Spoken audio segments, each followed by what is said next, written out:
नमस्कार। ग्रहों की गोचरीय स्थिति पर रेगुलर वीडियो पाने के लिए साप्ताहिक राशिफल, मासिक राशिफल, त्रैमासिक राशिफल और ग्रहों के बाकी गोचर पर भी रेगुलर अपडेट्स पाने के लिए, जिसके हिसाब से आप अपने जीवन में थोड़ी गाइडेंस प्राप्त कर सकें, इसके लिए मेरे चैनल को अवश्य सब्सक्राइब करें। जिन लोगों ने सब्सक्राइब कर रखा है वो ऑल ये जो नोटिफिकेशन सेटिंग होती है इसको क्लिक करें, क्योंकि कभी कभी कुछ लोग बोलते हैं उनको नोटिफिकेशन नहीं मिलती। आशा करता हूँ चैनल को सब्सक्राइब करेंगे और रेगुलर वीडियोस अवश्य आप देखेंगे। नमस्कार। ओम गणेशाय नमः। ओम नमः शिवाय। मैं निखिल ज्योतिषाचार्य आप सभी का मेरे चैनल पर पुनः स्वागत करता हूँ। आशा करता हूँ कि आप सभी स्वस्थ होंगे। महादेव की कृपा आप सभी पर सदैव बनी रहे। ये वीडियो कर्क यानी कि कैंसर के लिए बहुत विशेष है, क्योंकि यह वीडियो है 22 दिसंबर से 28 दिसंबर 2025 के साप्ताहिक राशिफल के बारे में। कैसा रहेगा आने वाला सप्ताह कर्क के लिए। जो मेरा साप्ताहिक राशिफल होता है वो प्रमुखतः चंद्रमा और उनकी गति पे आधारित होता है। चंद्रमा एक बहुत विशेष ग्रह है। विशेषताएं तो चंद्रमा की बहुत है, लेकिन अगर हम साप्ताहिक राशिफल की बात करें, उनकी तेज गति, मन का कारक होना और उनकी एक क्वालिटी की जिस भी भाव राशि ग्रह आदि के साथ संबंध संपर्क साधते हैं उनको बहुत एक्टिवेट कर देते हैं। इन सभी कारणों से चंद्रमा का जो गोचर होता है वो बहुत महत्वपूर्ण होता है। चंद्रमा के गोचर के कारण हमारे मन, मस्तिष्क, विचार, स्वभाव, सोचने के तौर तरीके, दृष्टिकोण, हर चीज पर बहुत ज्यादा इम्पैक्ट पड़ता है। और इसको समझने के लिए साप्ताहिक राशिफल बहुत विशेष होता है। इस अंधकारमय जीवन में ज्योतिष एक मात्र विद्या है जो हमें रास्ता दिखाती है गाइड करके। भले ही राशिफल एक सामान्य आधार पर दिए जाए, लेकिन एक जनरल गाइडेंस के लिए बहुत उपयोगी होते हैं। यदि आपकी लग्न राशि या चंद्र राशि कर्क है, दोनों ही गाइडेंस के लिए इस राशिफल को देख सकते हैं। अलग अलग राशिफल नहीं बन सकते। मेरे व्यक्तिगत अनुभव से तो मैं कहूँगा कि लग्न से देखेंगे तो अच्छा, इनकेस नहीं पता है तो चंद्र राशि से भी इसको देख सकते हैं। शुरू करते हैं अत्यंत महत्वपूर्ण राशिफल का। चंद्रमा आपके सप्तम भाव में आ जाएंगे 22 तारीख को सुबह के 10 बजे और 24 दिसंबर रात के 8 बजे तक यहीं पर रहेंगे। चंद्रमा का सप्तम भाव में आना एक प्रकार से न्यूट्रल माना जाता है, लेकिन आपके लिए क्योंकि वो लग्नेश हैं तो जब सप्तम में आएंगे तो राजयोग बनाएंगे और यहाँ से लग्न को देखेंगे तो ये हफ्ते का शुरुआती भाग प्रमोशंस के लिए, रिकॉग्निशन के लिए, बिजनेस के लिए, जीवन को बैलेंस करने के लिए काफ़ी अच्छा है। इससे पहले चंद्रमा छठे भाव में थे, फिर उससे पहले नीच के थे, तो हो सकता है पिछला हफ्ता आपके लिए थोड़ा सा असमंजस की स्थिति में गया हो, थोड़ा सा ऊपर नीचे गया हो, लेकिन वो स्थिति दूर होगी, जीवन में बैलेंस वापस आएगा। हाँ, ध्यान ये देना है कि चंद्रमा शनि की राशि में है, वो भी मकर राशि में है, तो थोड़ी कभी कभी ना उदासीनता आ सकती है विदाउट एनी रीजन। यही ग्रहों का प्रभाव होता है, तो उससे थोड़ा बच के रहिए। लेकिन ये समय अच्छा है। जैसे मैंने कहा ना, जीवन को बैलेंस में लाने के लिए जो बिगड़ गया था वो ठीक अच्छा समय है, बहुत अच्छा समय है। गुरु से लेकिन अष्टम में रहेंगे तो क्या बना, शकट योग, तो इसके कारण ना विलंब हो सकता है। इसलिए जब भी शकट योग बनता है, जो मेरे रेगुलर व्यूअर्स हैं उनको पता है, मैं एक ही चीज बोलता हूँ कि समयबद्ध तरीके से बल्कि प्री प्लान्ड वे में अपने काम करेंगे तो अच्छा है, क्योंकि आपके काम अटकेंगे। लेकिन एक सकारात्मक शुरुआत हफ्ते की दिख रही है। नवांश कुंडली कह रही है कि प्लानिंग कीजिए। जीवन में प्लानिंग की अभी कमी दिख रही है। दशांश कुंडली अच्छा है, कार्य क्षेत्र में भाग्य का साथ मिलेगा, काम बनेंगे। जहां तक बिजनेस की बात है, एक ही दिक्कत, एक ही परेशानी कि आप समय पर सही निर्णय नहीं लेते। बहुत इंपॉर्टेंट होता है good decision at a crucial time.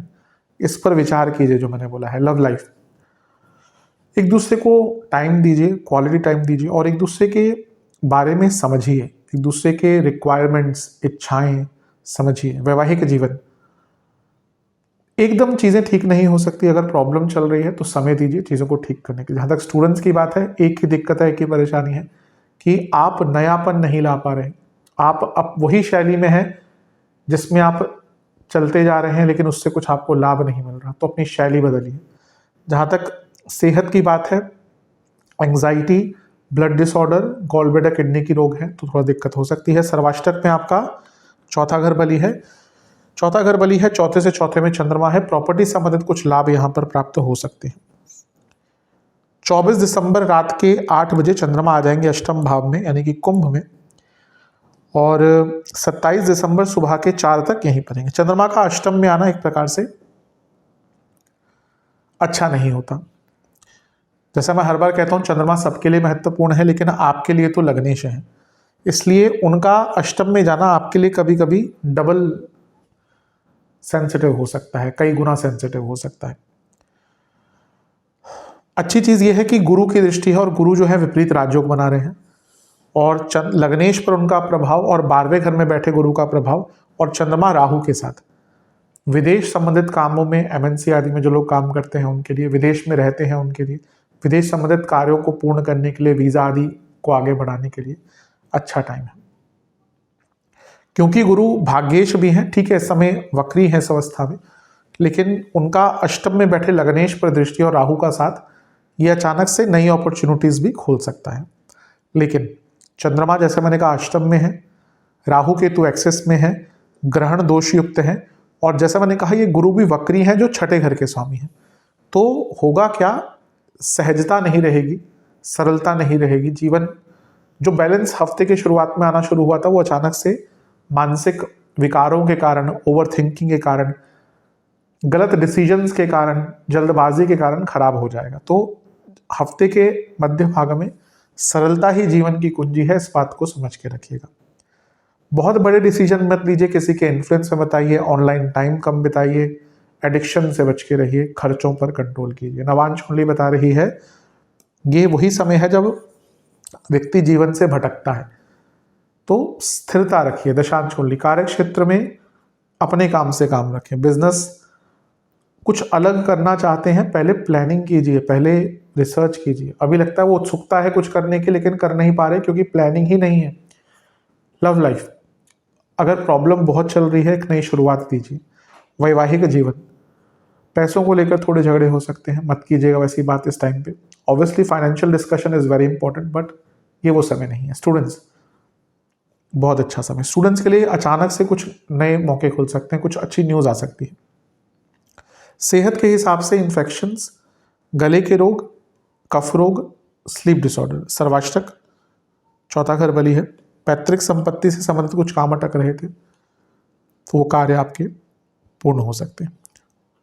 27 दिसंबर सुबह के 4 बजे चंद्रमा आ जाएंगे आपके नवम भाव में यानी कि मीन में, और सप्ताह के अंत तक यहीं पर रहेंगे। चंद्रमा का नवम में आना एक प्रकार से अच्छा होता है। लग्नेश है, लग्नेश का नवम में आना भाग्य का या भाग्य की वृद्धि का कारक बन जाता है। यहाँ पे वो सप्तमेश के साथ बैठे हैं यानी कि शनि के साथ, तो ये फिर से हफ्ते के अंत में रिकॉग्निशन का योग बना रहा है। कुछ लोगों के ट्रांसफर्स भी हो सकते हैं। इन चंद्रमा पर मंगल की दृष्टि है जो आपके योग कारक हैं। 10वें घर के स्वामी यहाँ पर अच्छे स्थान में बैठकर चंद्रमा को देख रहे हैं। कार्य क्षेत्र में हो या जीवन में हो, प्रोडक्टिविटी बढ़ेगी। यही जो मंगल है वो पंचमेश भी हैं, तो उनका चंद्रमा पर प्रभाव क्रिएटिविटी भी लेके आएगा।